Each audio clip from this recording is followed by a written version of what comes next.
The great chamber of the Galactic Council stood at the heart of Valoran Prime, a world that had hosted alien diplomacy for more than 10,000 years. The ceiling stretched so high that clouds sometimes formed beneath it. The walls were made of living crystal that changed color with the mood of the room.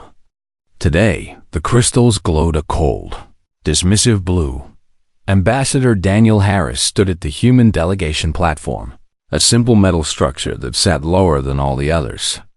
This was by design. The council had always made sure humans knew their place. Daniel was a tall man with gray hair and tired eyes. He had served humanity for 30 years, and he had learned to hide his emotions behind a calm mask. Beside him stood Admiral Katie Adams, commander of the human fleet that waited in neutral space. She wore her dress uniform, medals from a dozen battles pinned to her chest. The council did not recognize those medals. They did not recognize human sacrifice at all. The voting results appeared on the central hologram, floating in the air for all to see. Daniel already knew what they would show. He had known before he walked into this chamber. The Tyrellian High Speaker rose from his elevated platform. His species had skin like polished silver and eyes that held no warmth.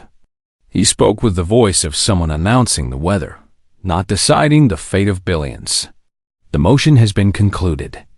The council rejects the human request for equal representation. The vote was 47 against, 12 in favor, and 3 abstaining. Furthermore, the Defense Pact Amendment is denied. Humanity must handle its border conflicts with the Kreth Swarm through its own resources. This is not a council matter. Daniel felt Katie tense beside him. He placed a gentle hand on her arm. Not yet. Not here. The Vendori High Counselor, a being made of living crystal named Zexith, added his voice. Perhaps if humanity contributed more to council affairs, these requests would be viewed differently. Your species has been part of this body for only 200 years. Patience is advised. 200 years. Daniel thought about what humanity had done in those 2 centuries. They had built the communication network that connected 70% of council space. They had pioneered medical treatments that saved billions of alien lives. They had volunteered for the most dangerous patrol routes, the ones no other species would touch. They had shared their technology freely, asking for nothing but friendship in return. And still, they were told to be patient. Still, they were told they had not done enough. Daniel looked around the chamber at the alien faces. Some showed contempt. Some showed boredom. A few, very few, showed sympathy. The Moradi delegate, a being called Scythix, met his eyes with something like shame. But Scythix had only 1 vote, and 1 vote changed nothing. Does the human delegation wish to respond? The High Speaker asked. There was amusement in his voice. He expected anger. He expected the passionate human speeches that had become something of entertainment for the council. Humans always fought. Humans always argued. Humans never knew when to accept defeat gracefully. Daniel Harris took a slow breath. He thought about the colony on Proxima 3, where the Kreth had killed 60,000 human civilians, while the council debated whether to send aid. He thought about the human ships that had defended Tyrellian merchants from pirates, only to be denied docking rights at Tyrellian stations. He thought about the human scientists whose discoveries were stolen and credited to alien researchers. He thought about all the times humanity had hoped things would change. All the times they had believed that if they just worked harder, gave more, and sacrificed enough, they would finally be accepted. Those times were over. The United Earth Federation acknowledges the Council's decision, Daniel said. His voice was calm and quiet. We thank you for your time and consideration. He gathered the documents on his platform. Simple papers that contained humanity's dreams of partnership. He placed them in his case with careful, unhurried movements. Then he turned and walked toward the exit. Behind him, the entire human delegation rose as one. 53 people. Diplomats who had spent their lives building bridges. Scientists who had shared knowledge without asking for credit. Military officers who had bled defending worlds that were not their own. They all stood, and they all followed their ambassador in perfect silence. No arguments. No protests. No angry words. Just footsteps echoing in a chamber that had suddenly grown very quiet. "High Counselor." Zexith leaned toward his aide. "What is happening?" "The session has not concluded. There are other matters to discuss." But the humans did not stop. They walked through the great doors and disappeared into the corridor beyond. Katie Adams was the last to leave. She paused at the threshold and looked back at the assembled aliens. Her face showed nothing. Then she turned away, and the doors closed behind her. Within 6 hours, every human embassy across council space sent the same message to their host governments. The message was polite and brief. It thanked the aliens for their hospitality and informed them that human diplomatic staff would be departing immediately. No reason was given. No timeline for return was mentioned. Within 12 hours, human merchant vessels began leaving alien ports. They did not explain why. They simply finished their current transactions, paid their docking fees, and flew away. When alien traders asked when they would return, the humans smiled sadly and said nothing. Within 24 hours, the communication network went dark. The system that humanity had built and maintained, the system that allowed instant contact across thousands of light years, simply stopped working. The humans had not destroyed it. They had simply stopped running it. The council sent urgent messages demanding explanation. Those messages were acknowledged with 3 words. "We understand your concerns." Nothing more. On the bridge of her flagship, Admiral Katie Adams watched the stars stream past as the fleet made its way home. Commander Ryan Clark stood beside her, his young face troubled. "Do you think they understand yet?" he asked. Katie shook her head. "No, not yet. They think this is a tantrum. They think we will calm down and come back, begging for scraps like we always have. And when they realize we will not come back..." Katie turned to look at him. There was no anger in her eyes.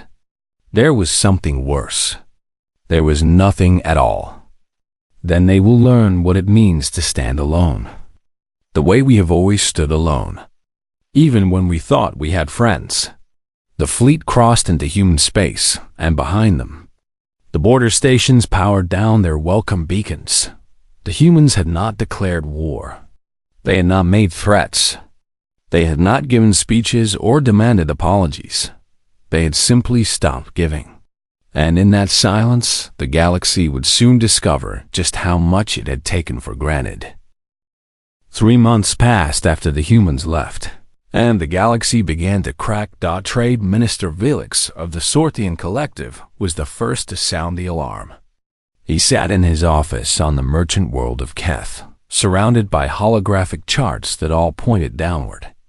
His species had 4 arms and skin the color of rust, and right now all 4 of his hands were shaking. "This cannot be correct," he said to his assistant. "Run the numbers again."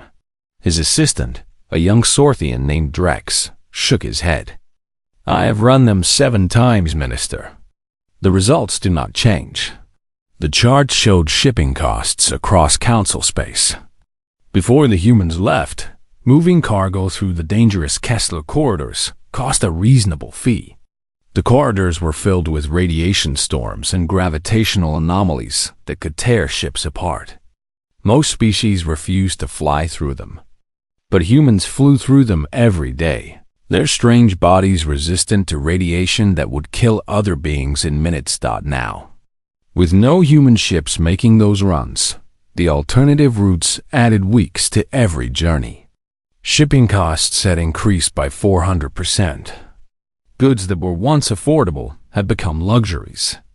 Medicines that once flowed freely between worlds now sat in warehouses, waiting for transport that never came.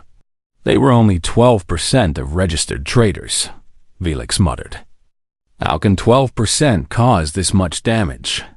Because they handled 60% of hazardous cargo, Drex replied quietly. Because they maintained the beacon networks that guided ships through safe passages. Because they took contracts that no other species would accept, for prices no other species would match. They did not do it for profit, Minister. They did it because they wanted to help. Velix stared at the charts and said nothing. He remembered voting against human trade representation 5 years ago. He had called them aggressive competitors. He had said their low prices were unfair to established merchants. Now he understood. Their prices were low because they did not care about profit. They cared about being useful. They cared about being needed. And the council had told them they were not needed. On the medical world of Hurath, Chief Physician Morthix faced a different kind of crisis. His hospital had once been the finest in the sector, a place where the sick came from 100 worlds to be healed.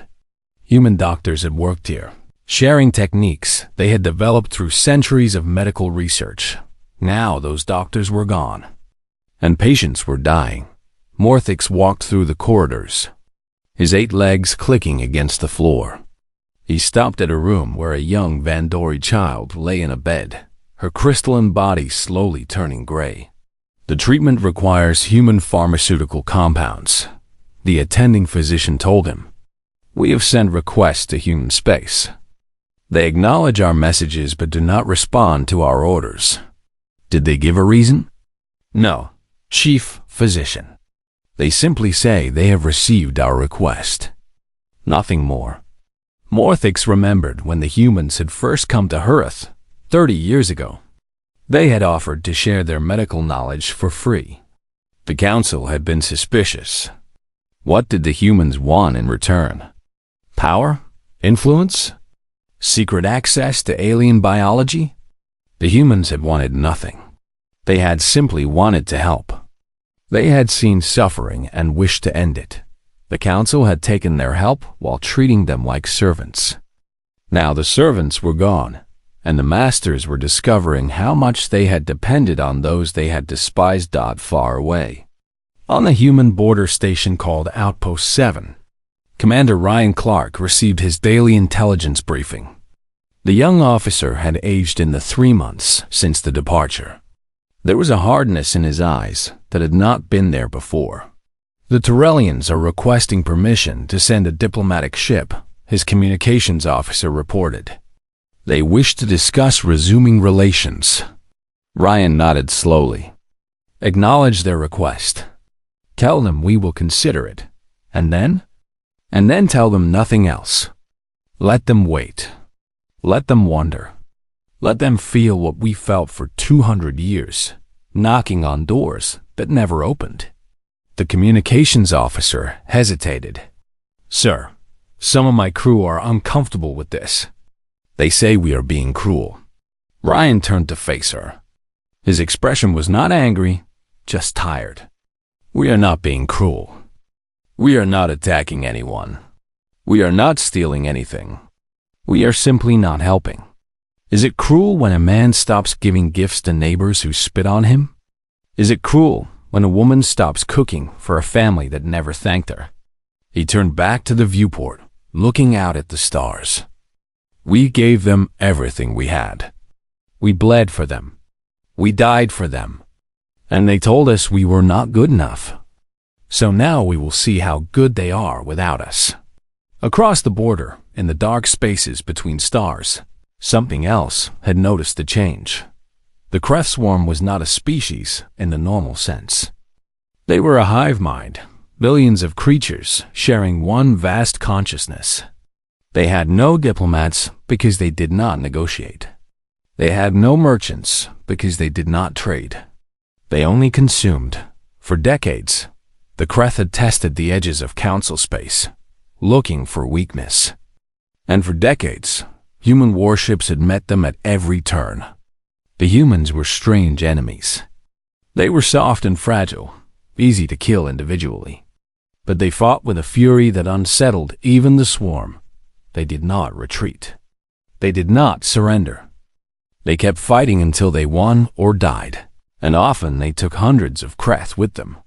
The swarm had learned to avoid human ships. The cost of fighting them was too high, but now the human ships were gone from the patrol routes. The paths they had guarded for no reward, the borders they had defended for species that mocked them, stood empty. The swarm began to move. On Valoran Prime, High Counselor Zipsith received a report from his military intelligence service. Kreth bioships had been detected massing near the Vandori frontier colonies.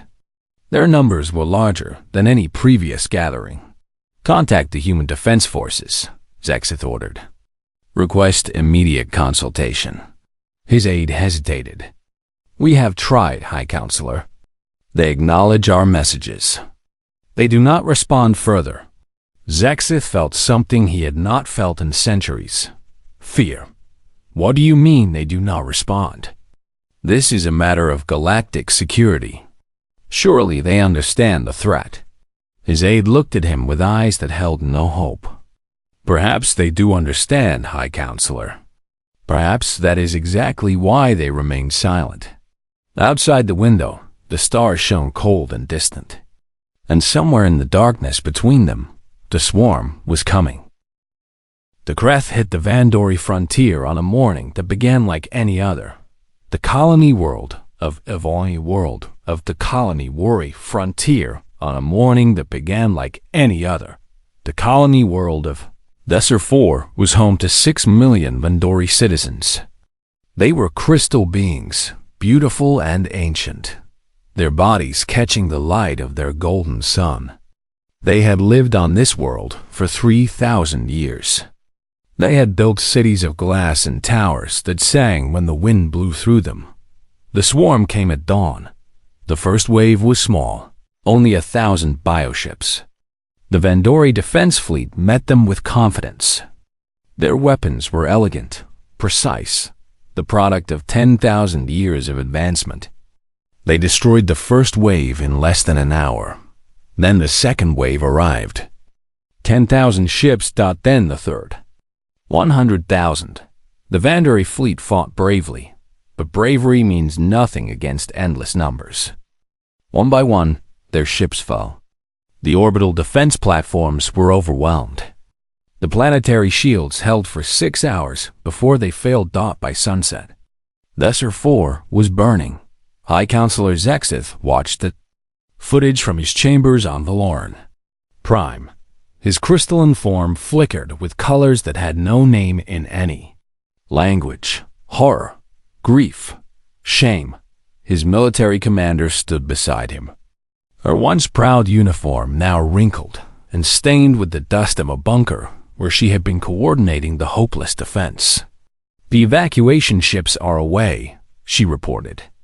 Perhaps 2 million survived. The rest. She did not finish the sentence. She did not need to. Where are the human ships? Zexith demanded. They always came before. When the Kreth attacked the Marathi, human cruisers arrived within hours. When the swarm threatened Sorthian trade routes, human pilots volunteered to fly defense missions. Where are they now? They are behind their border, High Counselor. They have not moved. Zexith slammed his crystalline fist against the console, cracking it. Contact them again. Tell them we will give them whatever they want.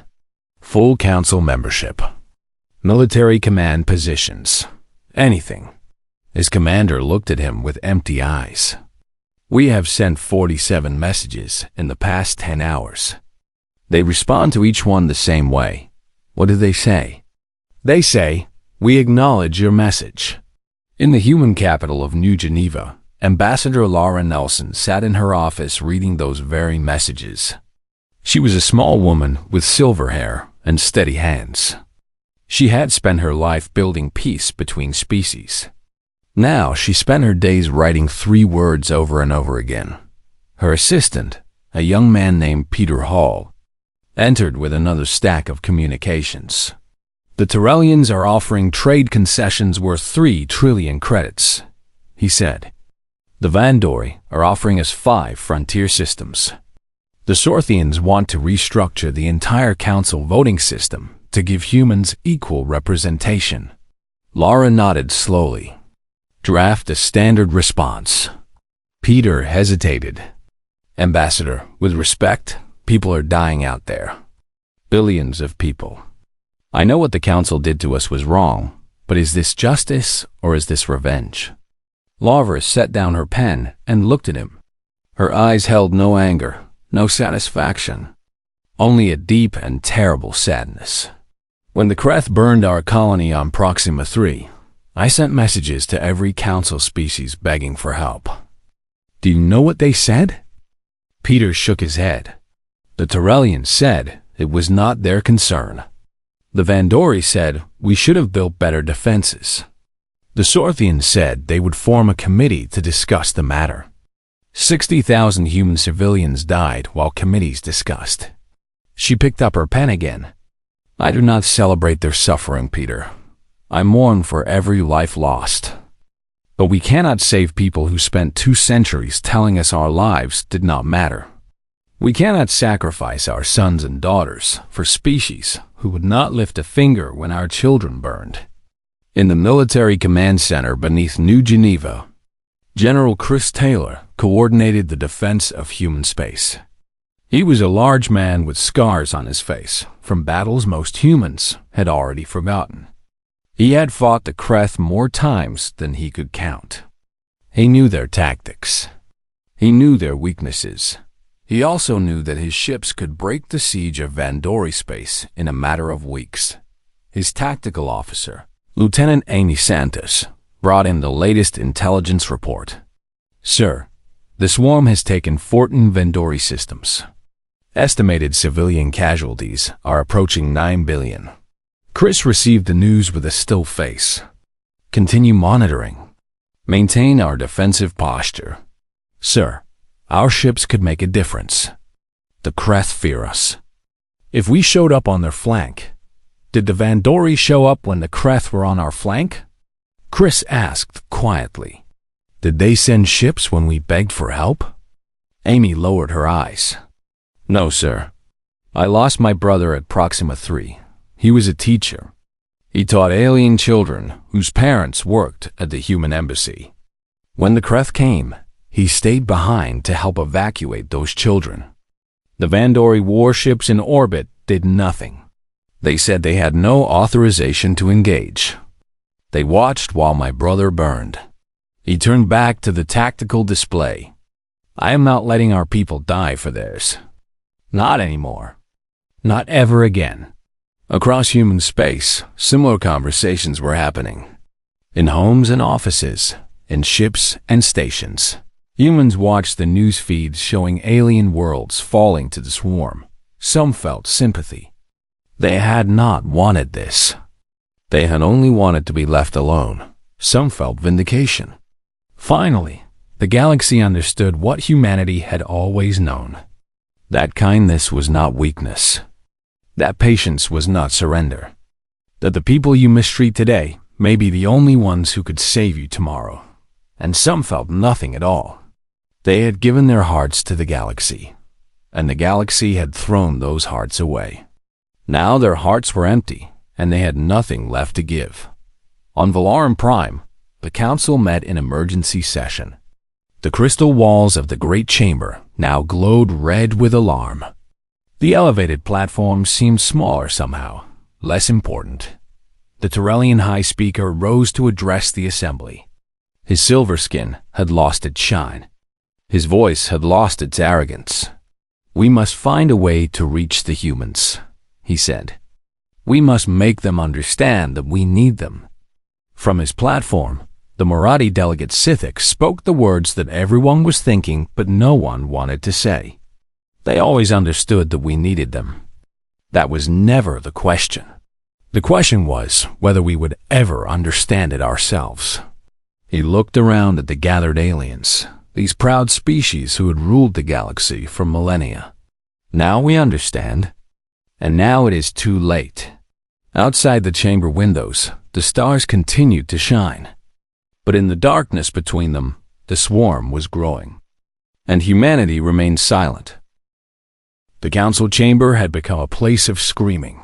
6 months after the human departure, the Kreth swarm had consumed 31 Vandori systems, 18 Tyrellian colonies, and 12 Sorthian trade worlds. The death toll had passed 50 billion. 50 billion lives ended, and the numbers grew larger every day. The High Speaker of the Tyrellians stood at his platform, pointing an accusatory finger at anyone who would listen. The humans have abandoned us. They have betrayed the principles of galactic cooperation. Their silence is an act of war, and we must respond accordingly. From across the chamber, Councillor Sithix of the Morati rose to speak. His species was small and gentle, covered in soft fur the color of autumn leaves. They had always treated humans kindly, and they were one of the few species whose worlds the humans still traded with. An act of war? Sithix asked quietly. The humans have attacked no one. They have stolen nothing. They have simply stopped volunteering for duties that were never their obligation.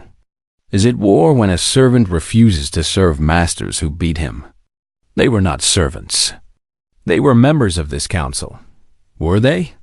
They sat at platforms lower than ours. Their votes counted for less than ours. Their requests were denied while ours were granted. They gave us everything and we gave them nothing. Now we have nothing, and we wonder why they will not give us more. The chamber erupted in arguments. Delegates shouted at each other, blaming everyone except themselves. The crystal walls flickered with angry red light. Reflecting the chaos within. High Councillor Zexith watched the disorder with hollow eyes. His crystalline form had dimmed over the past months. He no longer glowed with the proud light of his ancestors. He looked like a ghost of the leader he had once been. That night, Zexith made a decision that would have seemed unthinkable just 1 year ago. He boarded a small shuttle with minimal crew and flew toward the human border. No escort, no weapons, no demands. Just one desperate alien, looking for answers he was not sure he wanted to hear. The human border station was called Outpost 7. It was not large or impressive.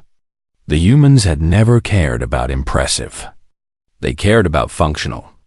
The station did its job, and that was enough. Commander Melissa Turner received the notification of the approaching Vandori shuttle with surprise. She was a practical woman with short brown hair and calloused hands. She had spent 20 years in the service, and she thought she had seen everything. She had never seen a high counselor come begging. Let him dock, she ordered her crew. Provide quarters, food, and medical attention if needed. But he speaks to no one in authority. Not yet. Her first officer frowned. Commander, he is one of the most powerful beings in the galaxy. Melissa looked at him with hard eyes. He was one of the most powerful beings in the galaxy. Now he is a refugee on a station he once would have considered beneath his notice. Let him wait. Let him feel what we felt, knocking on doors that never opened. Zexith was given a small room with a bed, a desk, and a window that looked out at the stars.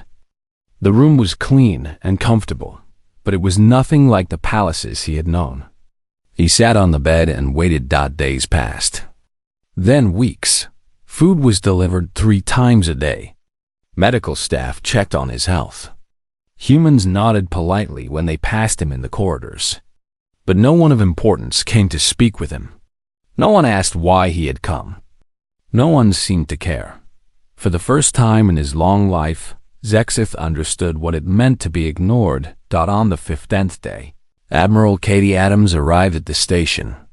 She was older now, her hair more gray than brown, but her eyes were just as sharp as they had been the day. She walked out of the council chamber in silence. She entered Zexith's room without ceremony and sat in the chair across from him. For a long moment, she simply looked at him. You came to beg, she said finally. It was not a question. Zexith lowered his head, a gesture of submission that his species had not made to anyone in 10,000 years. I came to understand. We made a terrible mistake.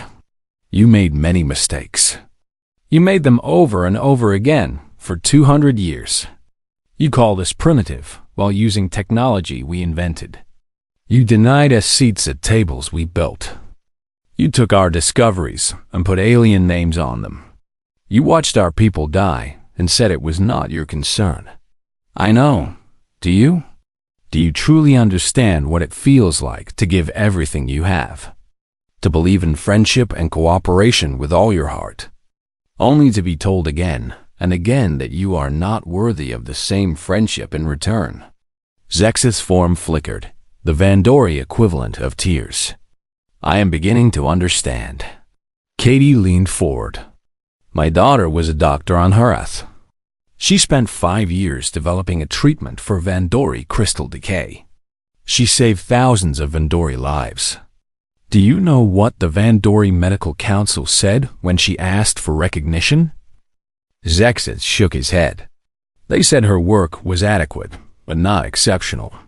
They said any competent researcher could have achieved the same results. They published her findings under a Vandori name and sent her back to human space without even a thank you. I did not know. You did not want to know. None of you wanted to know. It was easier to take what we offered and pretend we did not exist. Katie stood and walked to the window. My daughter lost her faith that day.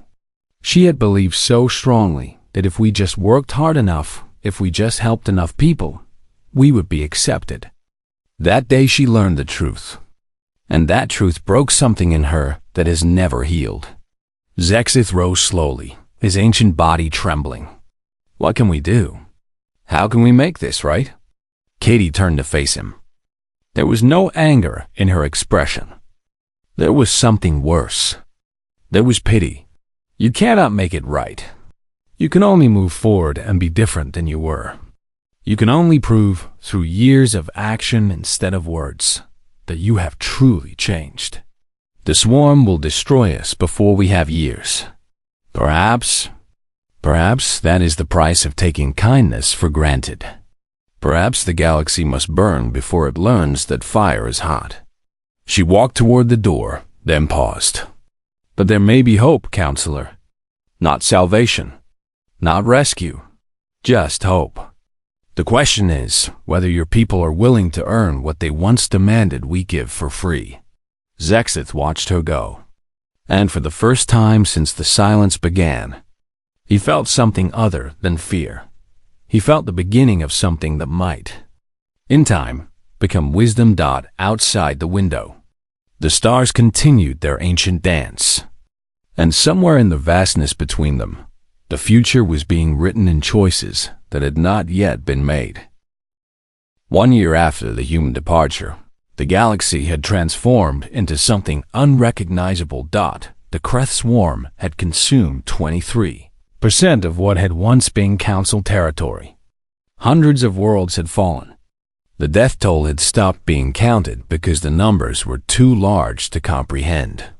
Species that had existed for millions of years now faced extinction. And then, suddenly, the swarm stopped. Intelligence analysts across the surviving Council worlds struggled to understand why. The Kreth had never stopped before.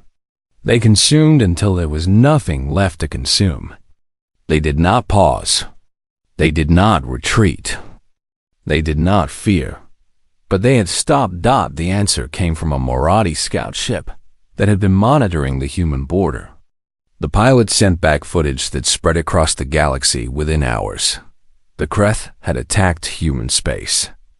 A massive fleet of bioships, perhaps hoping to catch the humans weakened by their isolation, had crossed the border near a system called Haven. They had been destroyed, completely, utterly. The footage showed human warships moving with terrible precision. They did not fight the way other species fought. They did not form elegant formations or follow ancient battle doctrines. They fought like wolves, circling and striking and retreating and striking again. They fought without mercy and without pause. In 6 hours, a Kreth fleet of 200,000 bioships had been reduced to floating debris. Human losses were minimal. The swarm had learned, once again, that human space was death dot, and so they stopped. They consumed what they had taken and went no further. Even a hive mind could learn fear. On Valoran Prime, the survivors of the council gathered in a chamber that now seemed far too large. So many platforms stood empty. So many species had been reduced to remnants. High Counselor Zexith, who had spent 3 months in human space learning truths he wished he had learned sooner, rose to address the assembly. "We have been humbled," he said simply. "We have been humbled by our arrogance and by our cruelty and by the simple act of kindness withdrawn. The humans did not destroy us. They simply stopped saving us. And without their salvation, we discovered how weak we truly were." The Torellian High Speaker, whose proud species had lost half their worlds, sat in uncharacteristic silence. He had no more accusations. He had no more blame. He had only survival, and even that had been a gift from creatures he had once dismissed. Sithics of the Marathi stepped forward. "The humans have agreed to receive a delegation, but they have made their conditions clear. There will be no more higher platforms. There will be no more weighted votes. There will be partnership or there will be nothing." "Then let there be partnership," Zexith said. "Let there be honesty. Let there be, at last, what we should have offered from the beginning." The vote was unanimous. For the first time in 10,000 years, the Galactic Council voted to change itself completely. 3 months later, President Greg Mitchell of the United Earth Federation stood in the rebuilt council chambers. He was a quiet man with a gentle face, but his eyes held the weight of everything his people had endured. Around him sat the representatives of 100 species, no longer on elevated platforms, no longer separated by rank. They sat at a round table where every seat was equal. "For 2 centuries, Greg began, humanity reached out in friendship. We built networks that connected your worlds. We developed medicines that healed your sick. We patrolled borders that were not our own, fighting enemies that threatened peoples who gave us nothing in return." He paused, looking around the table at faces that showed shame, hope, and fear. "We did not do these things because we wanted power. We did not do them because we expected reward. We did them because we believed in something greater than ourselves. We believed that kindness could build bridges. We believed that service could earn respect. We believed that if we gave enough, eventually, we would be welcomed as equals." His voice grew soft. "You taught us that we were wrong. You took our gifts and gave us contempt. You took our sacrifice and gave us dismissal. And when we finally stopped giving, you called us cruel." He stood straighter, his voice firm but not angry. "We do not seek revenge. We did not celebrate your suffering. We do not demand payment for past wrongs. But we will not return to the old ways. If there is to be partnership, it will be true partnership. If there is to be alliance, it will be built on mutual respect. We will not beg for scraps from tables we constructed." Zexith rose from his seat. His crystalline form had begun to regain some of its old light, but it was a different light now. Softer, wiser. "We accept your terms," he said. "Not because we have no choice, though we do not. Not because we fear standing alone, though we do. We accept because you were right. You were always right. And we were too proud to see it." He extended his hand, a human gesture he had learned during his time at Outpost 7. Greg Mitchell looked at that hand for a long moment. He thought about all the humans who had died waiting for help that never came. He thought about his grandmother, who had been a diplomat like Daniel Harris, who had spent her life trying to build bridges that others kept burning. He thought about all the times humanity had hoped for better. And he thought about how hope, despite everything, had never quite died. He took the counselor's handout in the observation gallery above the chamber. Ambassador Daniel Harris watched the handshake with tired eyes. Admiral Katie Adams stood beside him, her uniform now bearing the insignia of the new United Fleet Command. "Do you think it will last?" she asked quietly. Daniel considered the question. Below them, human and alien delegates were talking, some awkwardly, some with growing warmth. It was not perfect. It would never be perfect. But it was different. "I do not know," he admitted. "Trust is hard to build and easy to destroy. They may forget this lesson. They may return to old habits. People often do. Then why do we come back?" Daniel turned to look at her, and for the first time in a year, there was something like hope in his eyes. Because silence taught them what words could not. Because sometimes people must lose everything before they understand what they had. And because, despite everything, we still believe that the galaxy can be better than it was. He looked back down at the chamber, where a new chapter was beginning.